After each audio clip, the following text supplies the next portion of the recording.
제가 이제 해설을 안 하고 사회를 보는데 다 그만하는 이유가 있다. 제가 그걸 이제 간파를 하고서는 아 놀게 내비두면 안 되겠다. 논다니까. 작가님 일정 맞춰야 되죠. 제작진 일정 맞춰야 되죠. 마음적으로 얼마나 심적으로. 누가 그렇게 마음적으로 괴롭혀요?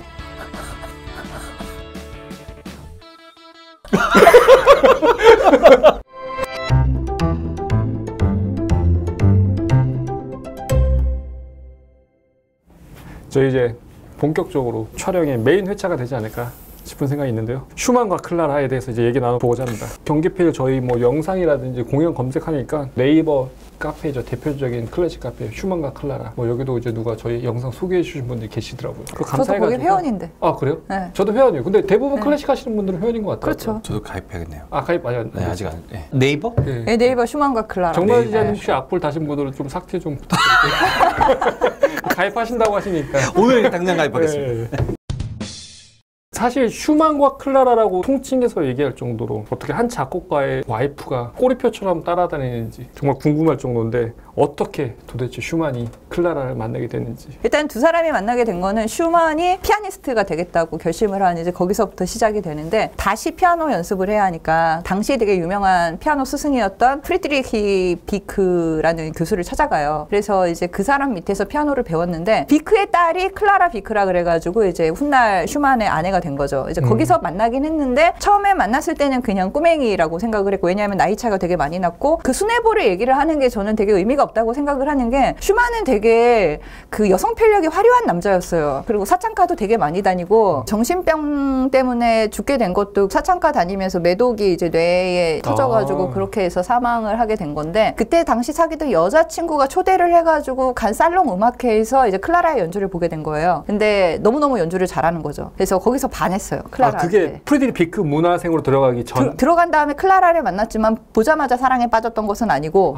이제 나중에 클라라의 본격적인 피아노 연주를 보고 나서 그 다음에 이제 사랑에 빠지기 시작을 한 거죠. 프리드리히 비크의 관점을 봐야 할 것 같아요. 이제 두 사람의 순애보가 발생하게 된 이유가 바로 그 아버지인 프리드리히 비크의 엄청난 반대 때문에 그렇게 된 거잖아요. 근데 이 반대를 했던 이유가 보통 사람들이 얘기를 하는 것이 슈만하고 클라라하고 되게 나이 차이가 많이 나고 그래서 자기 딸을 주고 싶지 않았고 뭐 이제 이런 식으로만 이제 단편적으로 끝내는데 아버지의 관점에서 봤을 때 자기 딸에게 어울리는 사위가 아니었던 거예요. 당시 클라라는 독특한 캐릭터였어요. 왜냐하면은 그 당시에 독일이라든가 그 유럽 사회가 되게 보수적이었잖아요. 그래서 여자가 직업을 가질 수가 없었던 그런 시대거든요. 그래서 멘델스존의 누이인 파니 멘델스존도 굉장히 뛰어난 음악성을 가지고 있었지만은 전문 작곡가나 음악가로 활동하지 못하고 그냥 죽었단 말이에요. 근데 클라라 같은 경우는 되게 예외적으로 다른 남자 피아니스트나 남자 음악가들과 되게 동등하게 어렸을 때부터 신동으로 이름을 받아가면서 전문 연주가로 인정을 받았던 되게 엄청난 천재였어요. 그 남녀를 초월한 천재였어요. 음악 천재였어요.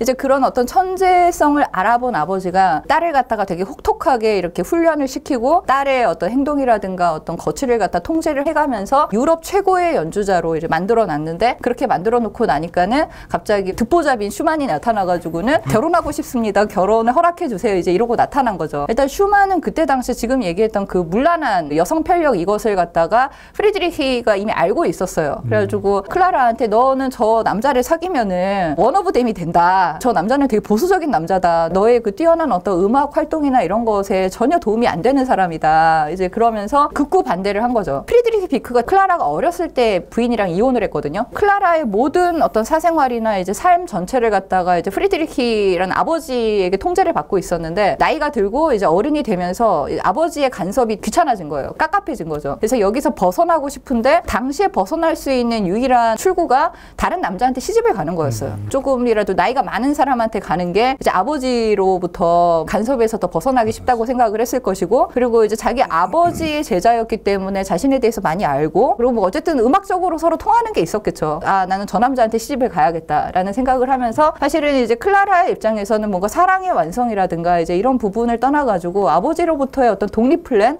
이제 거기에 슈만을 개입을 시켜가지고 같이 협동 작전으로 앞으로 나갔던 그런 케이스였던 것 같아요. 제가 봤을 때는 되게 법정 그 싸움이 되게 오래 갔잖아요. 결혼을 갖다가 인정받기까지. 그때 그러니까 슈만이 되게 끈질기게 그거를 간 게 아니라 중간에 계속 포기하려는 움직임을 계속 보였어요. 아, 이렇게까지 너희 아버지가 싫어하는데 이제 나도 지친다. 막 이제 이런 식으로 나오고 그러면은 이제 클라라가 편지에다가 고작 이런 정도 갖고 너가 이렇게 굴복하니? 막 그러면서 슈만이 어떻게든 자신을 갖다가 데려오게끔 만드는 여러 가지 작전을 갖다가 계속해서 그 슈만에게 이렇게 알려주는 이제 그런 편지도 있거든요. 그렇게 해서 결혼을 하게 되면서 이제 슈만과 클라라라는 위대한 러브 스토리가 완성이 된 거죠. 그 사이에 낀 사람들이 굉장히 많아요. 법정 다툼을 하면서 슈만이 그래도 꽤 괜찮은 남편이다. 이 사람한테 시집을 가도 된다라는 것을 법적으로 인정을 받기 위해서 5만 가지 사람들을 다 총출동을 시켰어요. 그 가운데는 프란츠 리스트도 있었어요. 아주 리스트가 이 사람은 꽤 뛰어난 음악 평론가고 꽤 괜찮은 음악가이기 때문에 이 사람의 인성은 내가 보장한다. 여성 편력 그거 별거 아니다. 이제 그거를 프란츠 리스트가 이제 그거를 보장을 했다는 게 저는 되게 웃긴 거죠. 리스트 본인도 굉장한 이제 그 바람둥이였잖아요. 이제 그런 여러 가지 상황들을 봤을 때 당대에 이제 그 부분이 굉장히 그 음악계에서 사회적인 이슈가 되긴 했던 것 같아요. 좀 다른 시각이구나. 저희는 이제 워낙 나이 차이가 많이 나고 그렇죠. 좀 약간 문란한 생활을 해가지고 클라라가 순전히 꼬임을 아니에요. 당했다라는 그렇다고 보기에는 클라라가 굉장히 그 음악적으로는 꽤 우위에 있었던 사람이고 슈만보다도 심지어는. 근데 결과적으로 그렇게 해서 아버지의 그늘에서 벗어났지만은 이제 아버지가 우려했던 사태가 그대로 벌어진 거죠. 결혼하기 직전이 제일 해피했던 것 같아요. 그때 사실 성악곡이 엄청난 곡들이 다 터져 나왔잖아요. 클라라에게 갖다 바치는.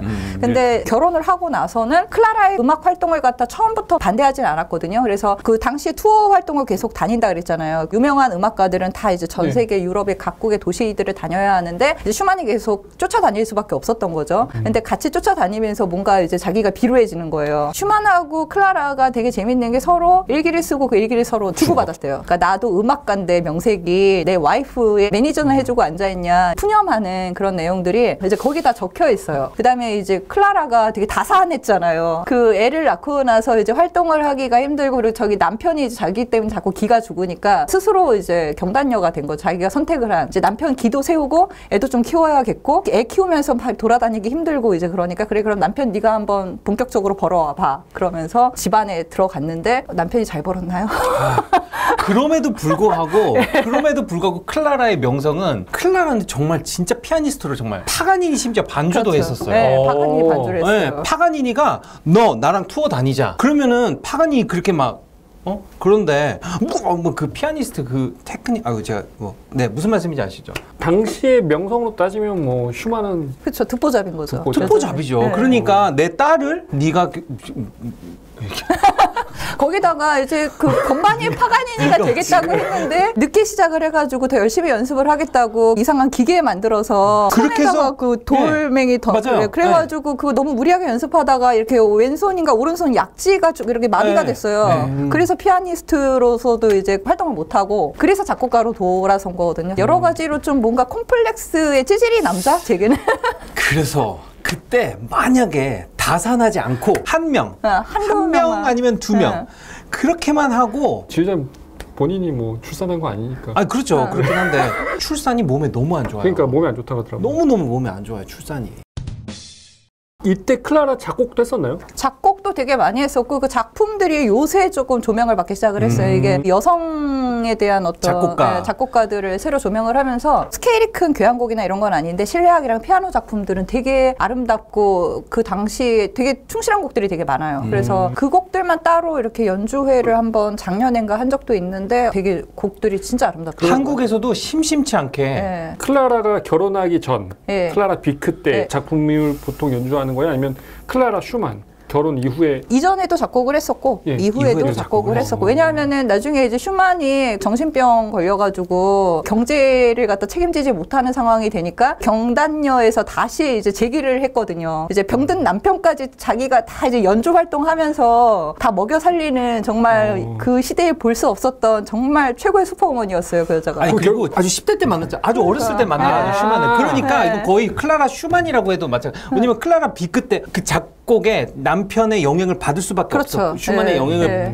받을 수밖에 그리고 없어. 슈만의 작품에 클라라가 영향을 준 그렇죠. 거죠. 영향을 준 예, 거고. 이 곡 어떻게 서로, 생각해? 그러면서 서로 이렇게 당대 좋기 최고의 때문에. 피아니스트가 이거 이렇게 연주하면 좋을 것 같아. 그러면 그 입김이 안 갈 수가 없으니까. 결국 너무 어릴 때 결혼해서 잠깐 경단녀가 됐다 하더라도 잠깐은 아니었더라도 꽤 오래 했었을걸요. 예. 그럼에도 불구하고 복귀 성공. 복귀를 한 게 그게 누구 리턴한다 그러면은 사실 옛날에 그 전설로 남았던 여자가 피아니스트가 다시 돌아온다 그러면 만약에 이거 생각을 해보세요. 아직 만약에 루빈슈타인이 아직 살아있는데 은퇴했다가 다시 복귀를 한다고 생각을 해보세요. 절반은 반가운 마음에 갈 거고 절반은 그때 그 실력이 아직도 있을까 보려고 가기도 하지 않겠어요. 근데 확실하게 보여줬고 그게 결과적으로 슈만에게 득이 됐던 게 그 당시에 이제 슈만은 작곡가로서는 명성이 그렇게 크지 않았고 이렇게 작가, 그 평론가 로서 그 사람이 이렇게 출판했던 그 음악신보 이제 그 편집자로서 더 명성이 컸고 그 사람이 작곡도 했어 이제 이런 수준이었는데 클라라가 이제 자기가 연주회를 다니면서 끊임없이 슈만 곡을 연주를 했어요. 이제 슈만의 피아노 협주곡은 진짜 클라라를 위해서 작곡한 것이었고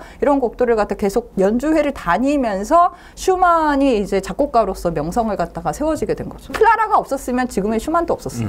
사모님이 잘 나가시면 저는 너무 좋죠.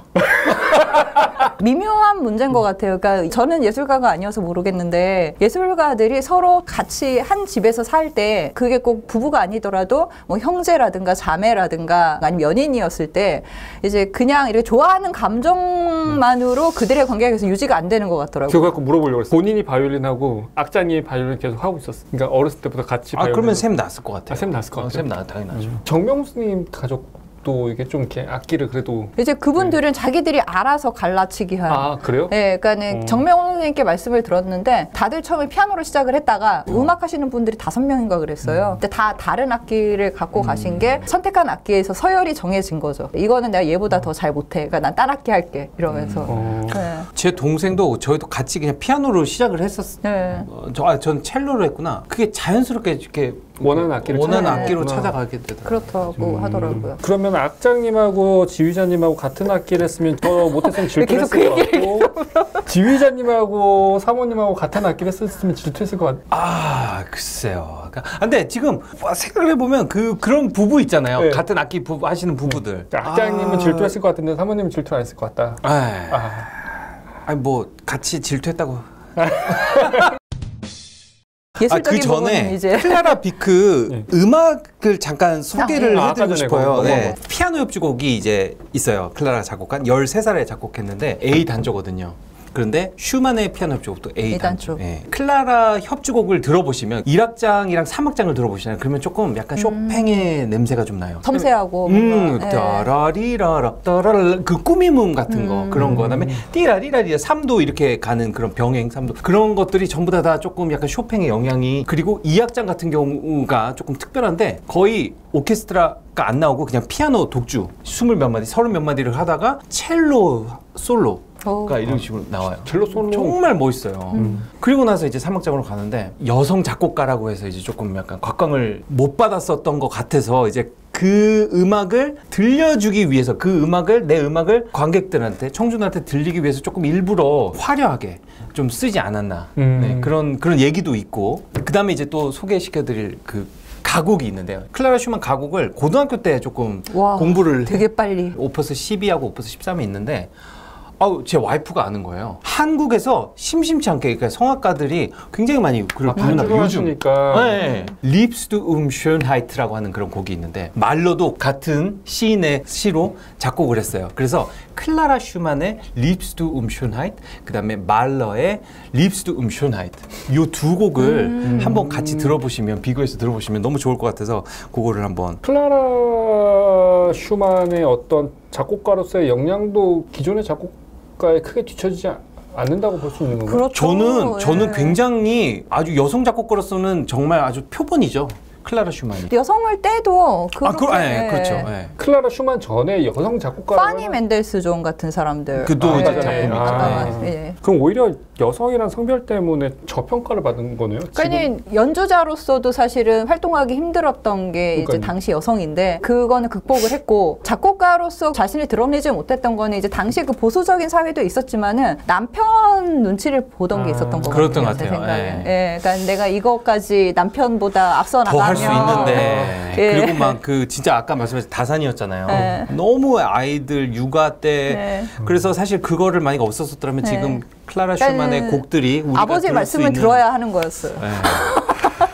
예, 부모 말을 잘 들어. 그냥 연애만 하고 끝내지. 연애만 하기에도 나이 차는 너무 많이 났던 것 같아요. 연애 나이 차이가 무슨 상관이 있을까요? 그래도 미성년자였잖아요, 클라라 슈만은. 어쨌든 연애만 했으면 최소한 애는 안 낳았을 거 아니에요. 이 정도 해야지 이제 19금까지 안 낳을 거 같아요.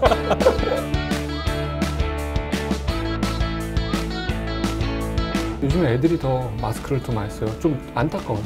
저희도 마스크를 안 끼고 나가면 큰일 나는 줄 알고. 우리 애는 어떻게 해서든 마스크를 안 쓰려고 그냥 막 마스크 딱 버리고 막 걔는 그럴 때 뭐 모를 때 그렇게 싸우자서 누구 닮아서 이렇게 말을 안 듣니라는. 그거 연습하는 게 싫어가지고 그 테이프를 뽑아서 막 그걸 고장 고장 내키던가 카세트를 아예 부셔버리던가.